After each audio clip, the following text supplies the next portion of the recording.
Selamat datang kembali di PSG Podcast, Political Strategy Group, channel kami. Berjumpa lagi dengan kami di program Policy Change yang akan membahas soal kebijakan, dan kali ini saya bersama CEO PSG, Mas Arief Budiman. Halo.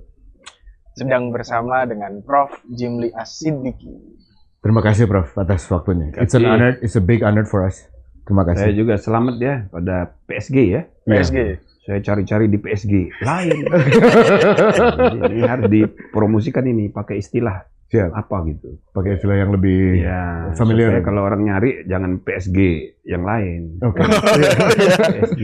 Ini bagus namanya. Iya. Jadi saya ucapkan selamat berdirinya PSG ini. Terima kasih. Terus ya memberi pencerahan kepada masyarakat luas.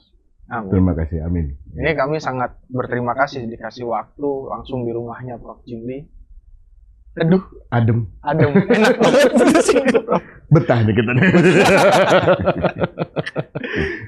Boleh sering-sering kalau gitu. Ya, siap, Prof. Nah, ini kemarin ini kami baru membaca gitu. Prof. Jimli baru saja kalau di media itu berstatement soal mengevaluasi tentang sidang tahunan MPR. Oh, ya. Oh iya, kemarin kami ada rapat. Ya. Saya kan diangkat ketua forum aspirasi, tapi gara-gara pemilu jadi semua sibuk, jadi nggak ketanganan.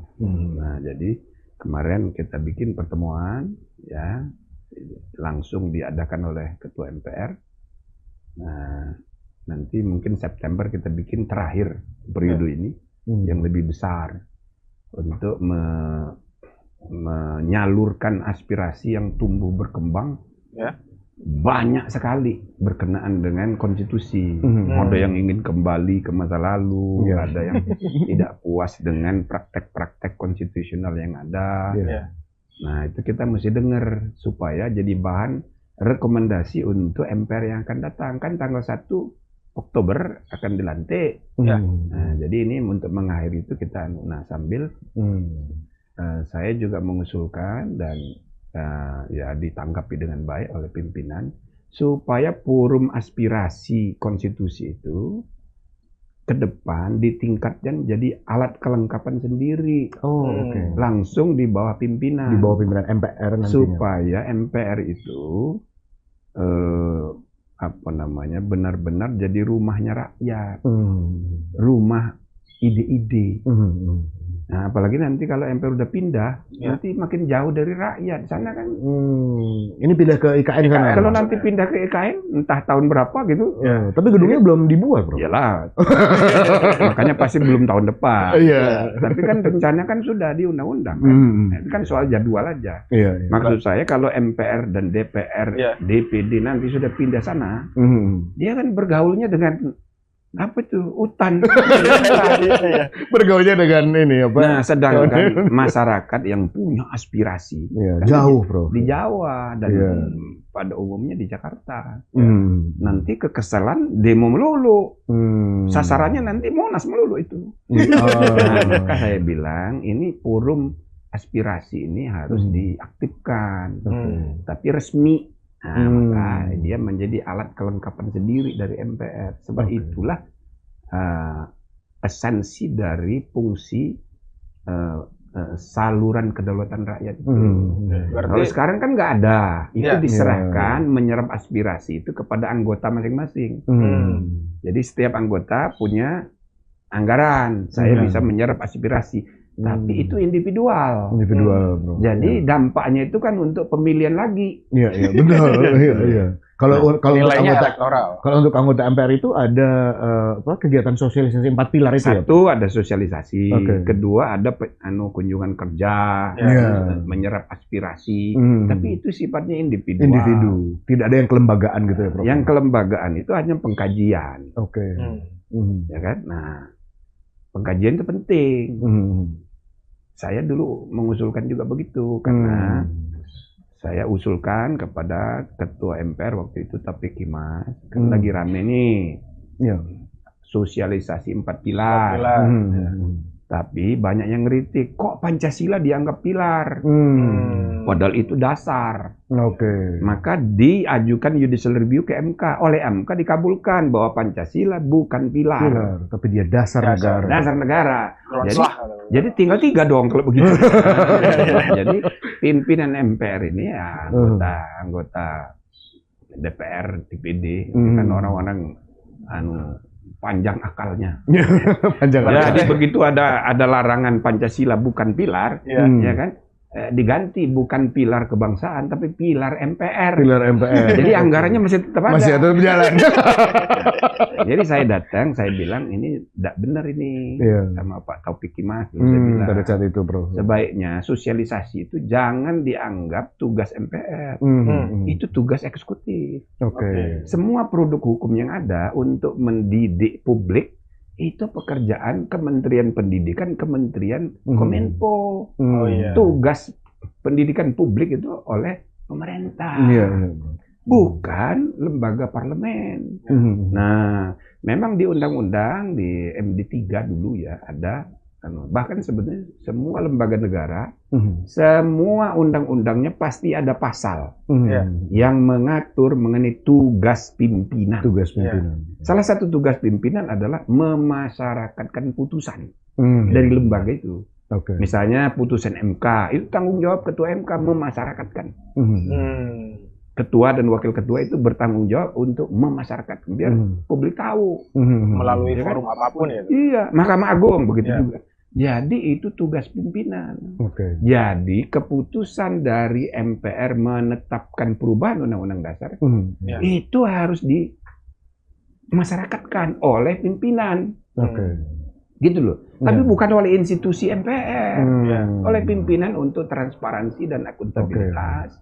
Ya kan? Tugas untuk memasyarakatkan, mengumumkan. Kerja sosialisasi itu ya sebetulnya, Bro. Jadi bukan sosialisasi seperti yang dimaksud sekarang. Sekarang ini sosialisasi sampai ke rakyat-rakyat. Setiap anggota kebagian. Nah, itu kan itu kampanye. Jadi manfaatnya untuk kampanye dari. Maka saya sarankan dulu diganti. Namanya pengkajian dan penyerapan aspirasi dari bawah ke atas untuk sampai pada kesimpulan perlu mengubah Undang-Undang Dasar. Jadi dari bawah ke atas, bukan dari atas ke bawah. Kalau dari atas ke bawah itu tugasnya eksekutif. Jadi saya sarankan udah ganti nama aja. Nah ternyata nggak diganti nama, ditambahin.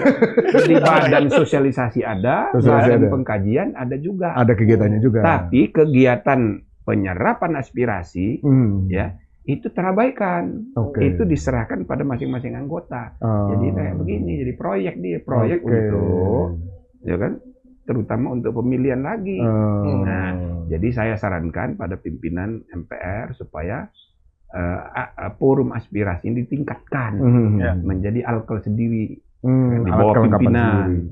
Nah, itu yang kemarin kami bicarakan di pimpinan MPR. Nah, termasuk juga ya membahas yang lain-lain mengenai keperluan kita mengevaluasi ulang sidang tahunan. Enggak, keseluruhan sistem anggaran kita ini sesudah 25 tahun reformasi. Termasuk juga penataan kembali penguatan MPR, DPR, DPD. Bagaimana ini supaya MPR ini menjadi semakin penting, menjadi semakin kuat. Nah, salah satunya yang sudah disepakati soal GBHN. Dihidupkan lagi, namanya sekarang PPHN. Tapi saya bilang bukan cuma itu tradisi sidang tahunan. Ya itu harus dihidupkan. Nah, sidang tahun itu menurut saya ada 2 hal. Pertama, pisahkan dulu ya sidang DPR tanggal 16 Agustus pidato RAPBN oleh Presiden itu dipisahkan dulu dari 17-an. Ini 2 hal yang berbeda. Pidato penyampaian nota keuangan RAPBN itu teknis. Teknis. Dan itu hanya kepada DPR kan? Pada DPR. Nah, Tapi ada yang lebih penting, pidato kenegaraan seorang presiden kepada seluruh rakyat dalam suasana peringatan 17-an. Nah, bisa tanggal 17-nya itu upacara bendera, tanggal 16-nya pidato, tapi forumnya itu MPR. Oh, bukan DPR. Bukan DPR. Bukan ganti-gantian selama ini ya, Pak? Itu ada kekeliruan yang perlu diluruskan. Kenapa perlu diluruskan? Karena sesudah reformasi ada perubahan berkenaan dengan tahun anggaran. Dulu tahun April ya, Prof ya? Dulu tahun anggaran itu April Mei. April itu kan mulai Mei sampai April. Ya kan gitu. Nah, karena itulah tanggal 16 Agustus dengan pertimbangan dengan waktu yang cukup lama, cukup untuk persiapan penetapan APBN bulan April, itu dimulai 16 Agustus sudah diserahkan. Gitu loh. Nah, tapi sekarang sesudah reformasi di zaman Pak Habibie, saya ingat sekali itu idenya Pak Habibie itu, supaya tahun anggaran diubah jadi Januari sampai Desember. Seperti dunia pada umumnya. Seluruh dunia kayak begitu. Jangan Pak Harto aja berubah unik sendiri ya, Pak. Ya karena memang ada kebutuhan waktu itu, ya kan. Mau dikaitkan dengan 17-an. Nah, kan. Nah, lagi pula karena dia tentara, Pak Harto itu 17-an itu upacara bendera militer, ya kan? Jadi nggak ada pidato. Nah, lalu itu pidato kenegaraan dikaitkan dengan APBN sekalian. Nah, itu di DPR. Nah, jadi ke depan saya usulkan pidato kenegaraan untuk 17-an itu harus dipisah. Khusus jadi, MPR, Bro. Pidato untuk nota keuangan APBN, ya kan? Dipercepat, sesuai dengan perubahan jadwal. Kalau tahun anggarannya Januari, bisa aja kan, terserah ngitungnya mau di bulan apa. Intinya nota keuangan APBN itu adalah dalam rangka menyampaikan nota keuangan rencana APBN untuk tahun depan oleh Presiden, ya kan? Nah, lalu untuk 17-an itu khusus, karena Presiden itu harus bicara kepada seluruh rakyat Indonesia melalui forum MPR. Forum rakyat, itulah forum rakyat. Kalau di Amerika itu pidato awal Januari dikenal sebagai State of the Union ya. Nah, State of the Union Address. Nah, ini begitu. Itu yang saya sarankan, sehingga MPR itu mengadakan sidang tahunan itu pertama 16 itu. Tapi pada saat itu juga semua ketua-ketua lembaga tinggi negara yang kewenangannya diberikan oleh Undang-Undang Dasar, tentu tidak semua ya, tidak semua yang disebut, tapi yang tertentu aja. Misalnya ya ketua DPR, ketua DPD, ketua MK, ketua MA, ketua KY, Bro. Iya, KY, lalu BPK. Misal DI boleh juga tuh. Suruh dia bicara. Ya kan? Karena kedaulatan ada di tangan rakyat dan dijalankan menurut Undang-Undang Dasar. Kalau dulu lembaga pelaksana kedaulatan rakyat cuma MPR, sepenuhnya oleh MPR. Tapi sekarang semua lembaga negara yang diatur di konstitusi itu kan pelaksana kedaulatan rakyat semua. Nah, maka di forum MPR mereka melapor bukan kepada MPR, tapi kepada seluruh rakyat yang berdaulat melalui forum MPR. Nah, itu seperti di zaman transisi dulu ada sidang tahunan, di mana semua ketua lembaga menyampaikan laporan perkembangan, progress report. Nah, ketua MK ya, yang pertama dan terakhir itu saya, yang pidato di forum MPR. Iya betul. Ya kan? Setelah itu nggak ada sidang tahunan itu ya. Jadi karena saya jadi ketua MK mulai Agustus, nah, sidang Oktober tahun 2003 itu ketua MPR-nya masih Amin Rais, ketua DPR-nya masih Akbar Tanjung, ketua DPD-nya masih Pak Ginanjar, saya ketua MK. Bagirmanan ketua MA. Ya kita pidato di situ. Nah sesudah itu nggak ada lagi ketua MK pidato. Jadi saya yang pertama dan terakhir. Nah, gitu loh. Jadi kemudian berubah ya Pak. Saya sarankan ada lagi, diadakan lagi sidang tahunan, tapi dengan skenario yang berbeda. Ya, dipisahkan dengan anggaran tadi. Jadi ini sepenuhnya bicara kepada rakyat. Presiden pidato, yang juga menyampaikan nih laporan kami, kami sudah ngerjakan ini. Nah, gitu. Tapi menurut Prof dulu itu mungkin enggak Prof gitu kan. Apalagi kan kita dulu tuh ketika ngomongin soal pidato mengulang semacam dulu sidang tahunan, itu kan juga ada tarikan yang ke belakang gitu, takut ada sidang umum, apalagi tadi disebut juga ada PPHN menggantikan GBHN, akan ada evaluasi lagi. Jadi diminta pertanggungjawaban. Pertanggungjawaban lagi secara politiknya gimana? Ya nggak apa-apa, kan kita memang harus evaluasi. Undang-undang dasar kita ini kan belum sempurna. Tahun 45 itu tidak sempurna, sudah kita perbaiki, ya kan?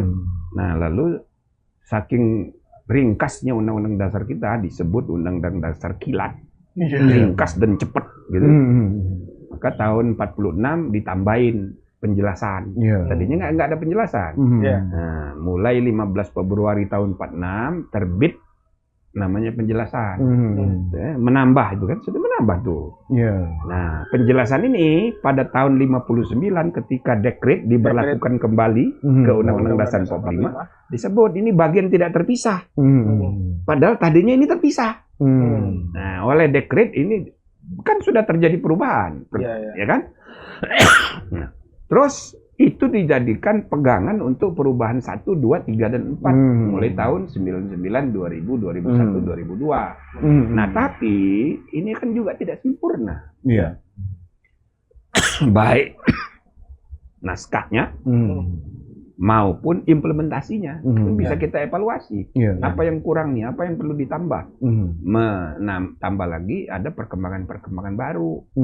Nah, jadi dari evaluasi 25 tahun bisa saja timbul kesimpulan, oh ini perlu begini, perlu begini, gitu. Dan itu bukan sesuatu yang tabu ya Prof untuk mengubah undang dasar itu. Tapi ada yang menarik tadi Prof sampaikan mengenai sidang tahunan. Saya minum dulu ya. Silakan Prof. Silakan. Yang menarik itu adalah ketika Prof mengatakan sidang tahunan itu perlu lembaga-lembaga negara menyampaikan address di depan MPR, di depan rakyat. Itu yang di depan sidang, bukan kepada.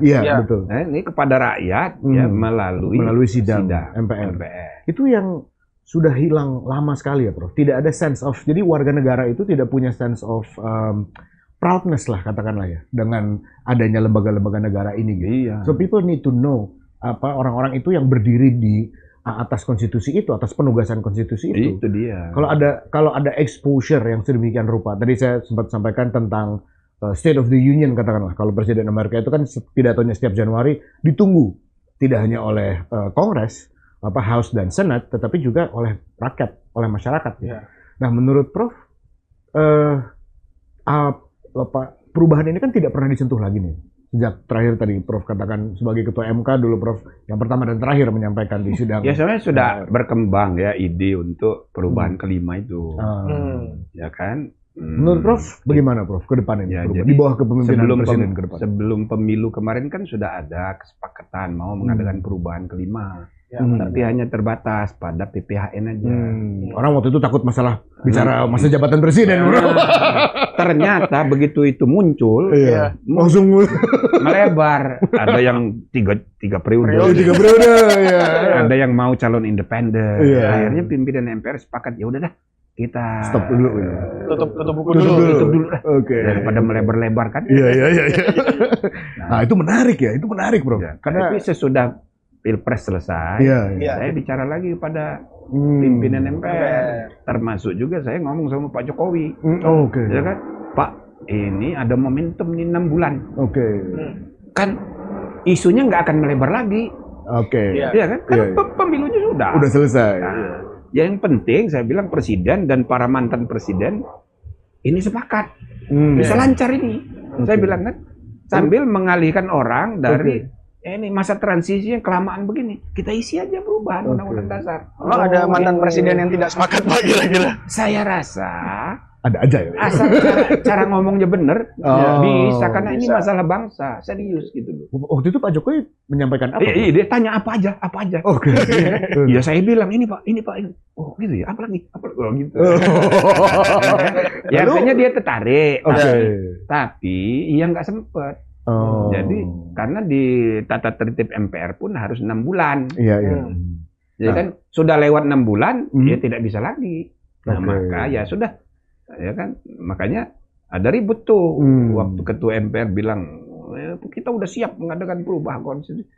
Fraksi-fraksi merasa belum dihubungi. Oke. Jadi ribut kan. Nah, ya memang belum waktunya. Iya.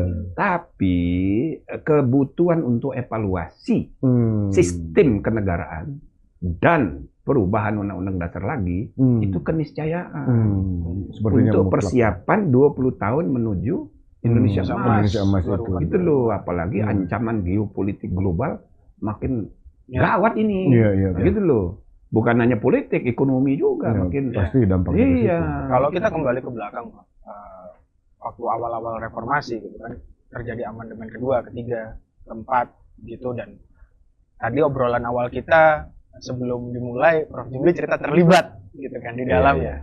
Itu kan kalau dulu tuh semangatnya adalah memang mereformasi secara politik, termasuk salah satunya kalau secara politiknya itu mengurangi power presiden, kuasa dan dikembalikan lebih ke arah parlementarisme lah, lebih ke situ, termasuk ada yang bukan begitu. Jadi justru memperkuat sistem presidensial.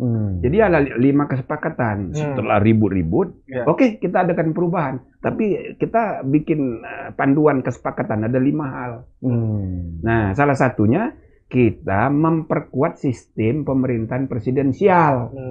Jadi bukan parlemen, presidensial. Nah, itu loh. Tapi kan kalau kita lihat kemudian banyak hak-hak presiden ya waktu itu yang kemudian beralih juga ke ya karena begini, dulu kan lembaga tertinggi itu MPR, maka presiden itu bertanggung jawab kepada MPR. Nah itu salah satu ciri parlamentarisme. Nah, makanya udah ini biar perkuat presiden itu, tapi dibatasi. Maka pasal pertama yang diidealkan di perubahan pertama tahun 99, pembatasan masa jabatan tidak boleh lebih dari 2 kali. Dua kali. Ya kan, mau berturut-turut atau tidak berturut-turut, pokoknya 2 kali dah gitu. Dia hanya dapat menjadi calon presiden ya hanya untuk 1 kali jabatan. Hanya untuk 1 kali. Ada kata-kata hanya untuk 1 kali. Dengan huruf besar hanya. Nah, jadi dia hanya punya kesempatan 2 kali 5, jadi 10 tahun. Mau berturut-turut atau tidak, pokoknya ya kayak di Amerika itu 10 tahun. Nah, Donald Trump maju lagi karena baru 1 kali. Ya kan? Nah, itu. Nah, pasal itu yang ya intinya betul membatasi kekuasaan presiden. Hanya di situ saja sebenarnya. Tapi di sisi lain. Tapi sesudahnya kan karena nggak ada pembatasan. Maksudnya ini kan karena momentumnya dan politis tentunya dan juga kelompok-kelompok pro demokrasi yang demo-demo maunya diganti sama sekali. Mau banyak sekali para aktivis yang minta diganti sama sekali semuanya undang-undang itu. Iya. Nah makanya ada pembatasan. Jadi dari 5 kesepakatan tadi, kesepakatan terakhir, perubahan tapi dilakukan dengan bentuk adendum.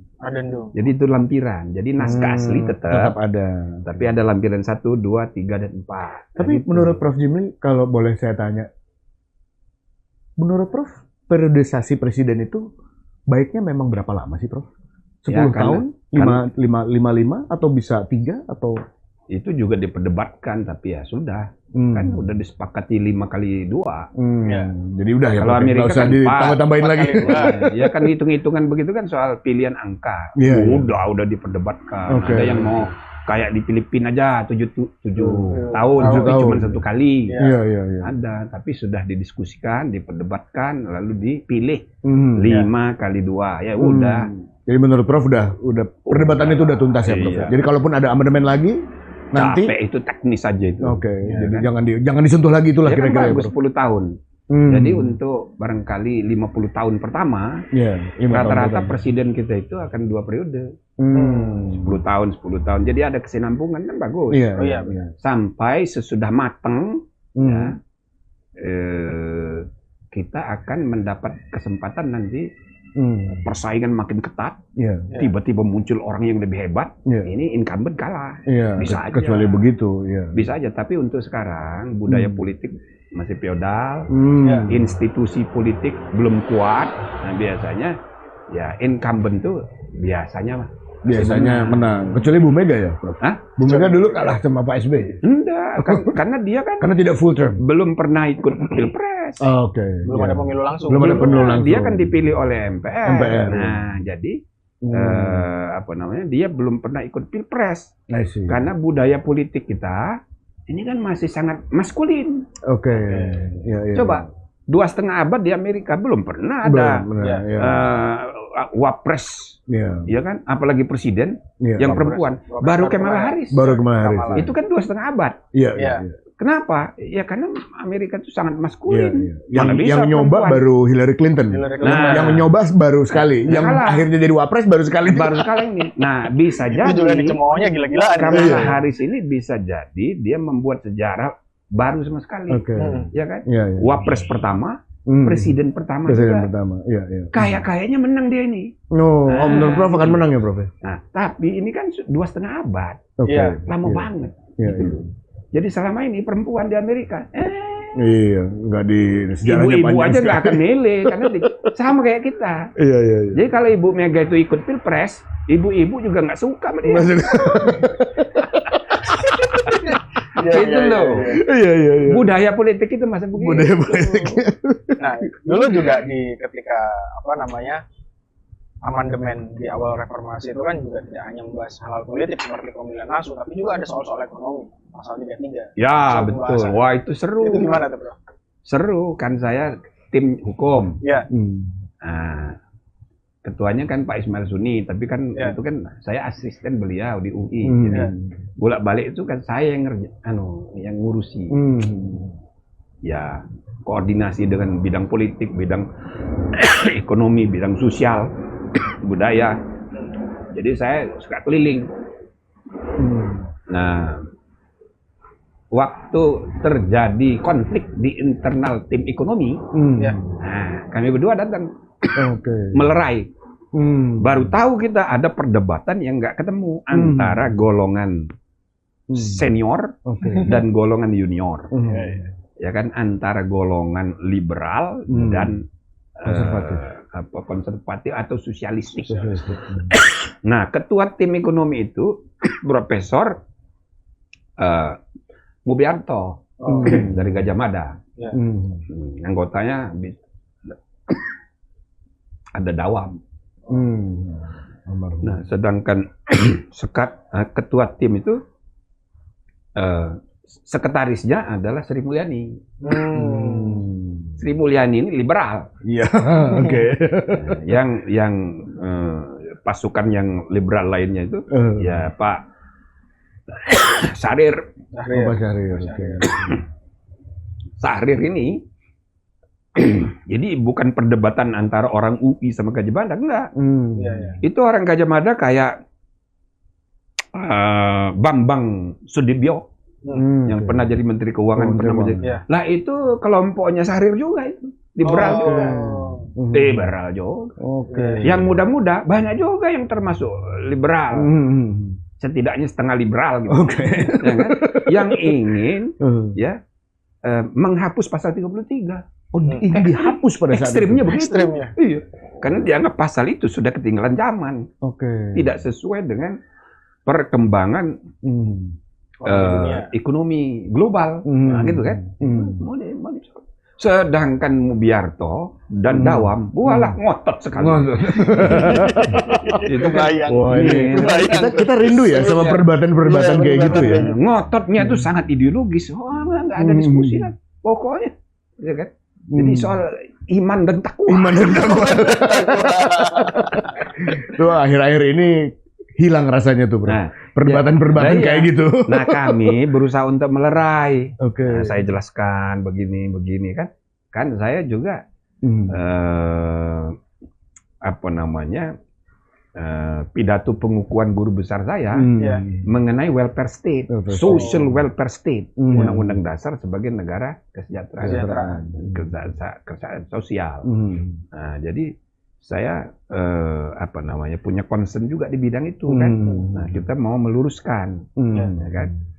Nah, misalnya di disertasi saya tahun 90 dulu, itu saya uraikan juga bukti-bukti bahwa pasal 33 itu selalu muncul di pertimbangan mengingat semua undang-undang di bidang perekonomian. Mengingat pasal 33. Tapi itu hanya tempelan, isinya nggak ada kaitan dengan pasal itu. Jadi hanya tempelan. Nah, itu saya apa namanya buktikan itu. Semua kebijakan ekonomi kita apa namanya mengalami liberalisasi. Sehingga pasal 33 itu tempelan aja. Nah, jadi saya berusaha untuk melerai lah kedua kelompok ini. Tapi nggak bisa. Jadi di forum pleno panitia ad hoc, Profesor Mubiarto menjelaskan bahwa saya sebagai ketua, saya tidak bisa karena jumlah kami itu tidak seimbang. Kelompok yang ingin menghapus ini banyak sekali. Maka demi sejarah saya mengundurkan diri.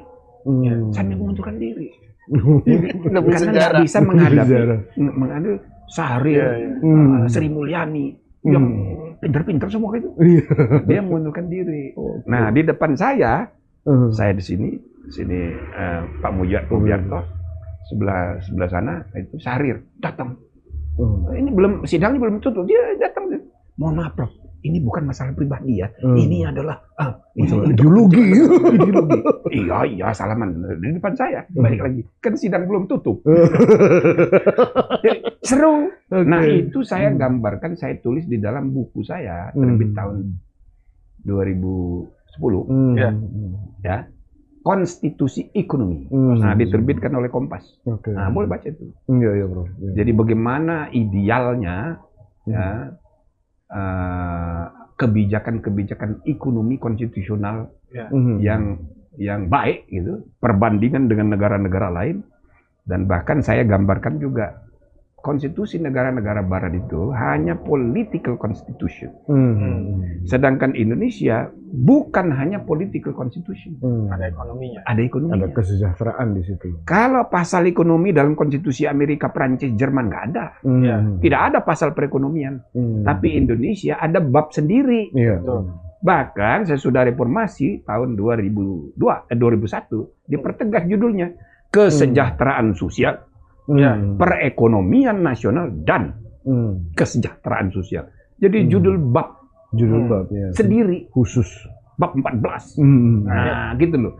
Jadi undang-undang dasar kita itu konstitusi politik dan ekonomi juga. Integralistik lah. Bukan integralistik, lain lagi istilah itu maknanya beda. Nah, itu Supomo tuh. Ini adalah konstitusi ekonomi juga. Maka semua kebijakan ekonomi yang dituangkan dalam bentuk undang-undang tidak boleh bertentangan. Apalagi kita udah punya MK, bisa dibatalin oleh MK. Nah, gitu kira-kira. Nah, itu, Bro. Kemudian